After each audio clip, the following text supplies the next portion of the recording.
Vous avez déjà lu un horoscope et pensé « mais c'est exactement moi » ou fait un test de personnalité en ligne qui vous décrit si bien que vous avez pu penser « mais ils m'ont espionné ». Si oui, vous êtes peut-être victime de ce qu'on appelle l'effet Barnum. Alors qu'est-ce que c'est ?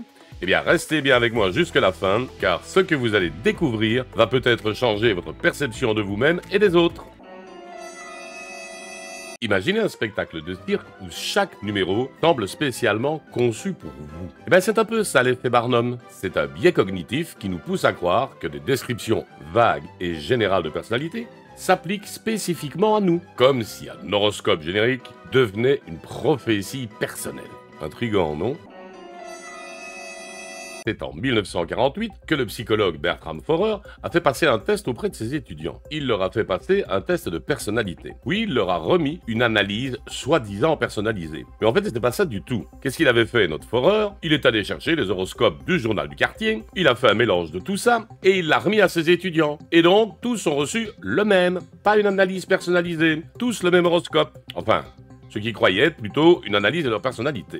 Résultat, les étudiants ont accordé une note de confiance à ce test de personnalité de 4,26 sur 5. Ils s'étaient en effet tous reconnus dans ce test. Alors que l'analyse n'était donc pas réservée à eux, elle était très générale. Comme quoi, on aime bien croire qu'on est unique, même quand on ne l'est pas. Alors pourquoi est-ce que ce test porte le nom de Barnum ? Eh bien c'est en référence à Phineas Barnum, qui était un directeur de cirque, et qui était connu comme étant un grand manipulateur. Lui aussi faisait des numéros soi-disant extraordinaires, mais qui étaient en fait relativement truqués. Et ce n'est qu'en 1956 que Paul Hill donna le titre d'effet Barnum à ce test qu'avait fait Forer un petit peu plus tôt. Sinon, vous pourrez le rencontrer sous d'autres noms, comme justement effet Forer, ou encore effet Puy. L'effet qualifie donc toute personne qui est prête à accepter une définition vague et générale comme s'appliquant spécifiquement à elle-même. Alors, dans quel domaine est-ce que s'applique souvent cet effet ? Eh bien, évidemment, dans tout ce qui est un petit peu science occulte. La voyance, la cartomancie, la chiromancie, l'astrologie, les pseudothérapies, les pseudosciences, mais aussi le marketing et la politique, bien entendu. Il est donc exploité pour nous faire croire que des messages généraux sont taillés sur mesure pour nous. En effet, en politique, ça va être pareil. On va vous sortir des messages généraux et vous allez estimer « Ah bah oui, ben ça en effet, ça me concerne ». En marketing, même principe, vous allez avoir l'impression que ces messages sont dirigés expressément vers vous. L'exemple type est la publicité. Ce produit-là est vraiment fait pour toi, alors qu'en fait, il s'adresse à tout le monde. Et dans le cas de l'astrologie, un exemple le plus frappant, c'est Nostradamus. Nostradamus a écrit toute la série de 4 livres qui sont vraiment très vagues, et on peut aller y retrouver exactement ce qu'on veut. Surtout que les analyses faites des prophéties de Nostradamus sont souvent faites a posteriori, après que l'événement se soit produit. Et à ce moment-là, évidemment, c'est très facile, quand vous avez une description vague, de se dire « Ah ben oui, il y a eu le 11 septembre, ah regardez, Nostradamus l'avait prédit, il a écrit ça. » Ouais. Si ça avait été une autre catastrophe, un attentat ailleurs, voire même une catastrophe naturelle, ces quatrains sont tellement vagues que tout le monde aurait pu retrouver exactement ce qu'il avait envie de trouver. C'est donc pour ça que dans ces sciences, il faut faire très attention. Ici, je ne vais pas placer d'avis quant à savoir si l'astrologie, la chiromancie, etc. c'est vrai, c'est pas vraiment important pour le moment, mais surtout c'est de savoir est-ce que dedans, il n'y a pas des charlatans qui essayent vraiment de me manipuler, de me faire croire qu'ils ont des dons alors que pas du tout. Alors en effet, plusieurs facteurs vont amplifier l'effet Barnum. Il y a bien sûr donc la conviction que cette analyse est unique, alors qu'en fait tout le monde a la même. Il y a la reconnaissance d'une autorité dans la personne de l'évaluateur. Si vous estimez en effet que la personne qui vous lance ce message est très compétente, connaît très bien son domaine, ça va évidemment renforcer l'effet. Ce sera encore augmenté s'il y a la présence de traits majoritairement positifs dans le message. En effet, on aime bien tout, ça peut se faire mousser. Et donc, si le message nous apporte des bonnes choses, en nous disant qu'on est quelqu'un de sensible, qu'on est quelqu'un de tolérant, qu'on est quelqu'un d'intelligent, évidemment, on va avoir envie de croire ce message encore un petit peu plus. Car en effet, tout le monde a besoin élevé d'être approuvé et d'être reconnu, et aussi d'avoir le consentement d'autrui. Comme doute, notre cerveau aime les compliments et les validations, même si elles sont génériques.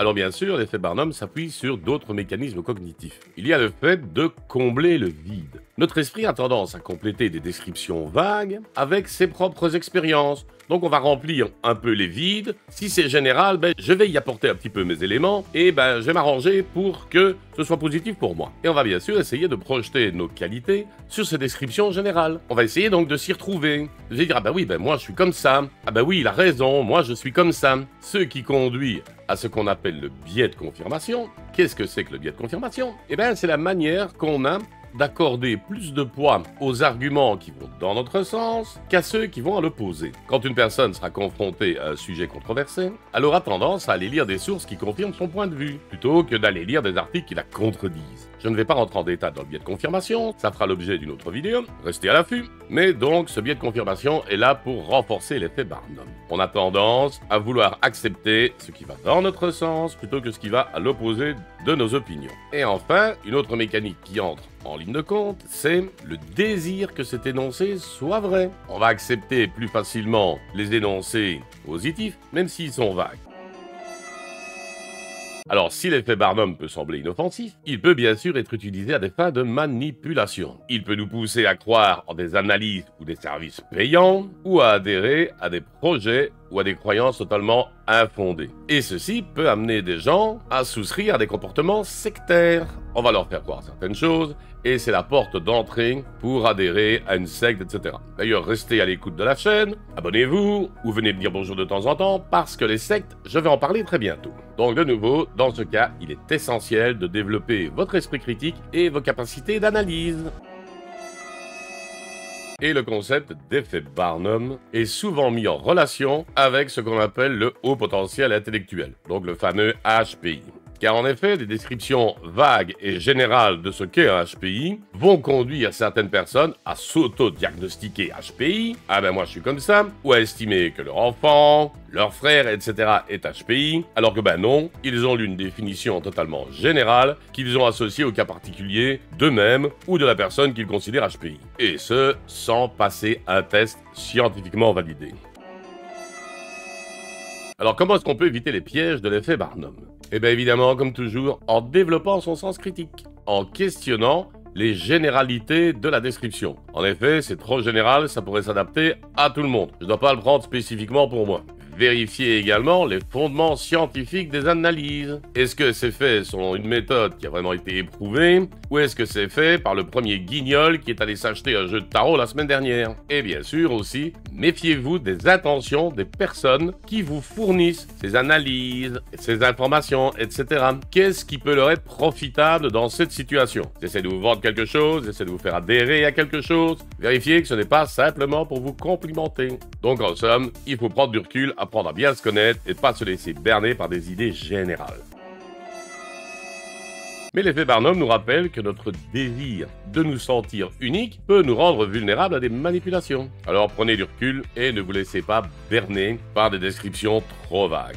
Alors voilà pour ce qui est de l'effet Barnum, mais vous remarquerez que ce n'est pas toujours facile de repérer ce qui est vrai dans une information, ce qui est faux. Ici, pour l'effet Barnum, on a vu ce qui est général que vous prenez pour le particulier, mais dans le monde d'aujourd'hui, nous sommes continuellement entourés de fake news, de tentatives de manipulation en tout genre, surtout sur les réseaux sociaux. Alors, si vous voulez avoir plus facile de repérer non seulement si une information est vraie ou fausse, mais aussi si elle tente de vous manipuler, comme on peut le faire dans l'effet Barnum, je vous conseille d'aller voir cette vidéo où j'explique une méthode pour détecter les fake news et également remarquer oui l'info est vraie mais elle essaye de me manipuler, de m'orienter. Grâce à cette vidéo, vous aurez toute une série d'outils qui va vous permettre de remarquer tant les médias que les réseaux sociaux utilisent toute une série de méthodes pour influencer votre avis, à la limite vous manipuler.